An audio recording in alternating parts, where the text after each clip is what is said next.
अम्मी चले। मुझे ना ये बात समझ में नहीं आ रही, ये अचानक नरगिस के घर जाने की धुन क्यों सवार हो गई है तुम पे? समझा करे ना, मनाहिल वहां रोज जाती है, रोज जाके उनके काम करती है और नंबर बढ़ाती है अपने, जबकि दोस्त वो आपकी है। सब काम हमें करने चाहिए उनके। बड़ी तब्दीली आ गई है तुम में। आज तक जिनका नाम सुन के तुम मुंह बनाती थी, आज उनके काम करना चाहती हो। वो इसलिए कि नरगिस आंटी ने हमारी कितनी मदद की है। अब अगर आज वो बीमार है तो हमारा फर्ज बनता है कि हम उनका साथ दें। और मैं घर पे बैठी बैठी पड़ी करती भी क्या हूं? जाके थोड़े उनके काम कर दूंगी ना तो खुश हो जाएंगी। अच्छा, तुमने आज तक अपने काम तो छोड़ो, मेरे और अपने ससुराल के काम नहीं किए, और अब दूसरों के काम करने के लिए तैयार हो गई है। मुझे तो इस बात पे हैरत हो रही है। अच्छा ठीक है, काम ना सही लेकिन पूछ तो सकती हूँ। इससे उनको एहसास होगा कि हमें उनका कितना ख्याल है।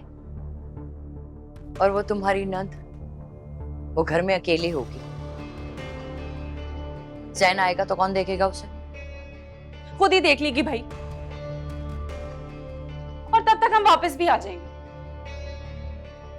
अब उसकी वजह से मैं घर पे नहीं बैठ सकती। चले पकड़े बैग अपना, चले चले चले, आजा, मैं इंतजार कर रही हूँ।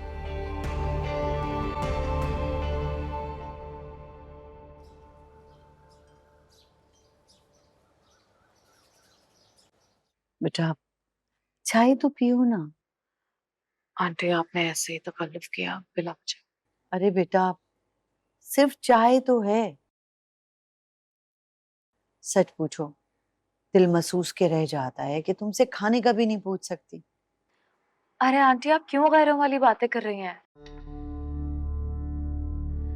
मैं इंशाल्लाह खाना भी जरूर खाऊंगी आपसे। बस ये हनान आ जाए ना। अरे कैसे आएगा हन्नान? बेटा लोग झूठ पे झूठ बोल रहे हैं। मेरा बेटा अपने ही पैसे लेने के लिए वहां इतनी दूर ख्वार हो रहा है। आंटी आप ऐसा करें, आप उसे कॉल करें और उसे बुलवा लें। उसे कहें कि मुझे फिलहाल कोई पैसे नहीं चाहिए। मैं कॉल करूंगी तो वो समझेगा कि मैं पैसों के लिए कॉल कर रही हूँ। बेटा कभी ना कभी तो देने ही है ना तुम्हारे पैसे। तो अच्छा है बंदोबस्त करके आए एक ही बार। आंटी मैं तकाजा नहीं करूंगी। जब भी इजी हो, वो इजीली दे सके, वो तब ही दे। मैं उससे पहले नहीं मांगूंगी। आप प्लीज उसे कॉल करें और उसे कहें घर आ जाए। बेटा तो कितनी अच्छी हो, जीती रहो। अच्छा चाय तो पियो। जी मैं ले रही हूँ।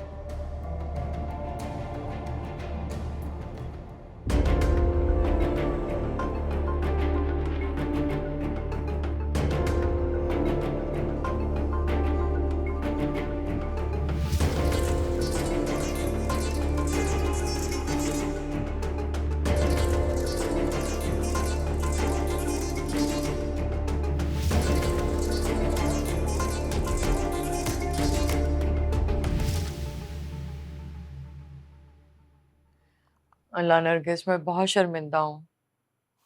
तुम्हारी कोई मदद ही नहीं कर सकी हूँ मैं। शादी के घर में सैकड़ों काम होता है, ऊपर से तुम्हारी तबीयत भी ठीक नहीं है, बीमार हो तुम। कैसी बातें कर रही हो माजिदा? तुम लोगों ने इतना साथ दिया है हमारा। तुम मनाहिल को रोज भेजती हो, ये कम है क्या? वही तो मैंने कहा अम्मी से कि सिर्फ मनाहिल का ही तो फर्ज नहीं है, हमें भी जाके पूछना चाहिए अगर हमारे लायक कोई काम हो। बस इसीलिए हम यहाँ आए हैं नरगिस आंटी। बेटा ज्यादातर तो शॉपिंग ही करनी थी और वो तकरीबन मुकम्मल हो गई। अब मेहंदी और शादी पे जो भी काम होगा ना तो मैं बताऊंगी तुम लोगों को। डन। आप बस सब काम मुझे बता दें, मैं संभाल लूंगी। बहुत शुक्रिया बेटा, तुम आई हो, मुझे खुशी हुई है। और खाना खिलाए बिना नहीं जाने दूंगी। नहीं नहीं, खाने का तकल्लुफ करने की जरूरत नहीं है। खाना घर में बना हुआ है, फिर जैन दफ्तर से आता है तो साथ ही खाना खाते हैं ना। तो बस हम चलते हैं, खाना फिर किसी दिन खा लेंगे। अच्छा चलो, ये करती हूँ कि चाय के साथ कुछ बनवा लेती हूँ, कबाब बनवा लेती अरे आंटी आप बैठे, आराम करें, मैं कह देती हूँ कबाब का। अच्छा किस तरफ है किचन? हूँ। ये निकल के ना सीधे आती। ठीक है, मैं बस आई। बहुत समझदार हो गई है मेरी बेटी माशाल्लाह। कल शायद मॉल में किसी ने मुझे वलीद के साथ देख लिया था। वो बहुत खफा हो गई उसके बाद, और उनसे ज्यादा बातें तो मुझे ज़ारा ने सुनाई है। इन लोगों की ज़हनियत ही गंदी है, अच्छी बात सोच ही नहीं सकते। कल ज़ारा जब मुझे मॉल में मिली थी तो तब तो बहुत खुश हो रही थी सबा को देखकर। अब क्या हो गया? माजिदा, एक मिनट में आती हूँ।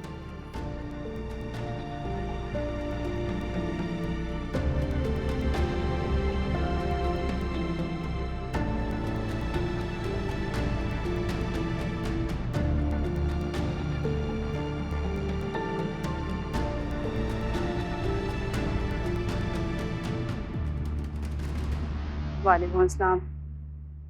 बेटा मैं इसलिए कॉल कर रही हूँ कि वो माजिदा वगैरह आए हुए हैं हमारी तरफ, तो तुम ना मनाहिल को घर ड्रॉप कर देना, वरना खामखा बेचारी को बातें सुननी पड़ेंगी।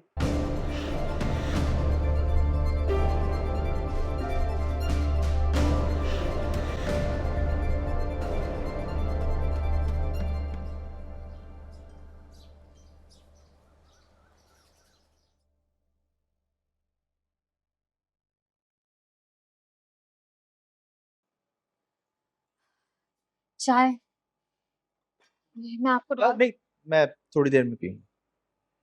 जी।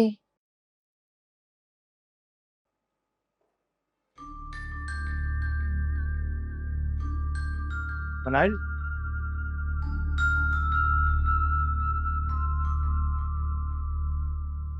तुम फ्रेश हो जाओ, मैं तुम्हारे लिए चाय निकाल दूँ। इस मेहरबानी की कोई जरूरत नहीं। इसमें मेहरबानी वाली कौन सी बात है? वो इमरान ने चाय बनाई थी तो मैंने सोचा कि तुम्हारे साथ ही पी लूँ। कहा ना, जरूरत नहीं है बिला वजह की मेहरबानी की।